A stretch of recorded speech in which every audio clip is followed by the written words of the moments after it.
오늘 말씀은 골리앗의 망언에 분노한 다윗이 결국 맞대결을 결단하게 된 장면과 이와는 반대로 오히려 능력도 없으면서 객기로 골리앗을 대항하려는 동생 다윗을 향해 분노하는 형이죠. 엘리압의 모습. 그리고 사울에게마저도 만류와 제재를 당하게 되지만 자신의 경험을 빗대어서 여호와 하나님이 함께 하시면 아무런 문제가 되지 않는다고 선포하면서 칼과 갑옷 대신에 익숙한 물매를 가지고 결투에 뛰어드는 다윗의 결의에 찬 모습과 함께 마무리됩니다. 오늘 주신 하나님의 말씀은 사무엘상 17장 24절에서 40절까지입니다.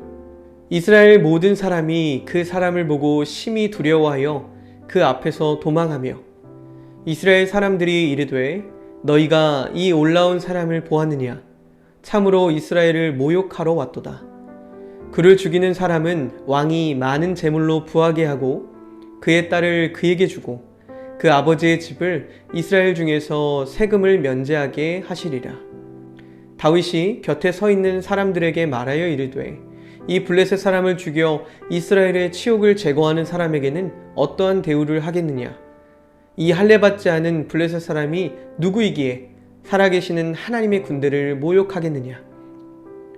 백성이 전과 같이 말하여 이르되 그를 죽이는 사람에게는 이러이러하게 하시리라 하니라. 큰형 엘리압이 다윗이 사람들에게 하는 말을 들은지라. 그가 다윗에게 노를 바라여 이르되 내가 어찌하여 이리로 내려왔느냐? 들에 있는 양들을 누구에게 맡겼느냐? 나는 내 교만함과 내 마음의 완악함을 아노니 내가 전쟁을 구경하려 왔도다. 다윗이 이르되 내가 무엇을 하였나이까? 어찌 이유가 없으리이까 하고 돌아서서 다른 사람을 향하여 전과 같이 말하매 백성이 전과 같이 대답하니라.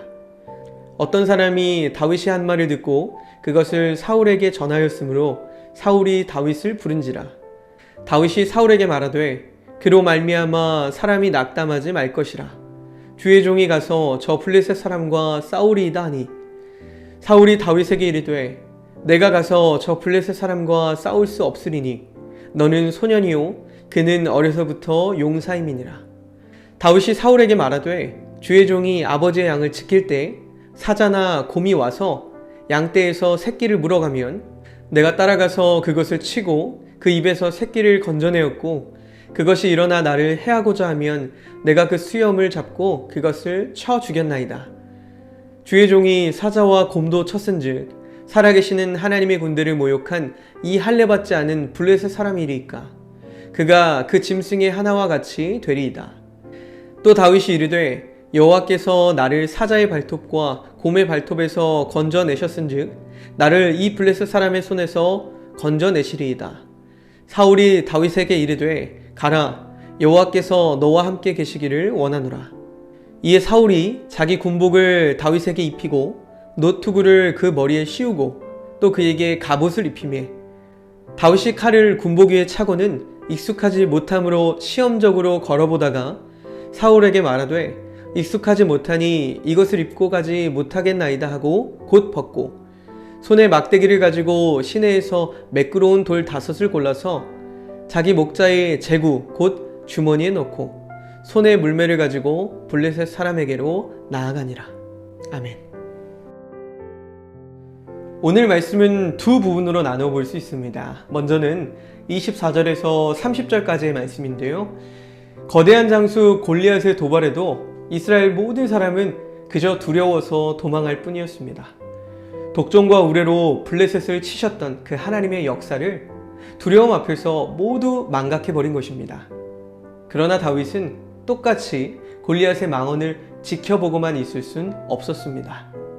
할례받지 않은 블레셋 사람이 살아계시는 하나님의 군대를 모욕하고 있다고 말하면서 이것은 이스라엘이 아니라 하나님과의 싸움을 선포한 것으로 인지한 것입니다.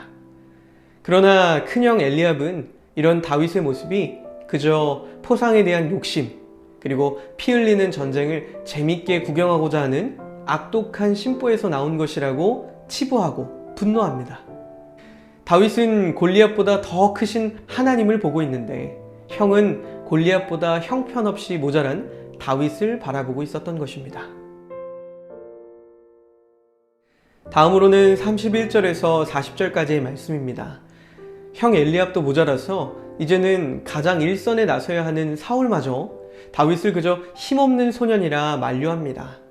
그러나 다윗은 자신의 목동 경험을 빗대어서 그때에도 곰과 사자의 싸움에서 하나님이 승리케 해주셨으니 걱정할 것이 없다고 말합니다. 아비의 양을 발톱으로 움켜가려 했던 곰과 사자도 내가 쳐서 죽였는데 하물며 하나님의 양인 이스라엘을 칼과 창으로 움켜가려는 블레셋 사람을 어떻게 가만둘 수 있냐고 말하고 있는 것입니다.